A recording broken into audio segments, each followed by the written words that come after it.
Hello guys, welcome to my channel trading chart patterns. Let's analyse this share Axis bank. तो देखिए, axis bank में ये वाली line resistance का काम कर रही थी पहले, ठीक है, और ये वाली हॉरिजॉन्टल लाइन भी रेजिस्टेंस का काम कर रही थी। बट बाद में क्या हुआ, axis bank gap up opening हुआ और गैप अप ओपनिंग होने के बाद में ये स्टॉक गिरता चला गया। अब इसने यहाँ पे एक स्विंग हाई क्रिएट किया है जो कि ये है 758 759 रुपीज़ का, ठीक है। तो ये स्विंग हाई जब तक क्रॉस नहीं होगा तब तक बाई साइड में हम लोग ट्रेड नहीं कर पाएंगे।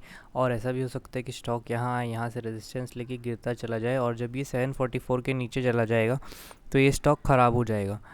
ओके, 744 के नीचे इसमें भयानक सेलिंग देखने को मिल सकती है। अब हम लोग इसके अगर रेजिस्टेंस को शिफ्ट कर लेते हैं तो इसका रेजिस्टेंस कुछ इस तरीके से हो गया, ठीक है।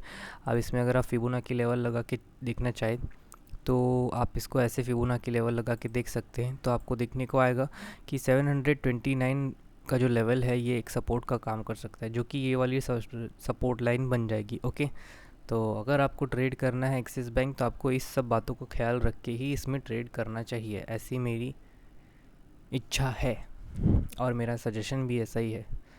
सो अब इंग्लिश की ओर चलते हैं। So hello guys, let's see if Axis Bank, you want to trade Axis Bank share, then what you should do. First of all, let's see this Fibonacci level. Okay, Fibonacci swing low, swing high 799, and the stock is trading around 745. It has broken this crucial support line. Okay, but it has broken this crucial support line, but the stock has again gained this levels, okay, above level of this resistance line.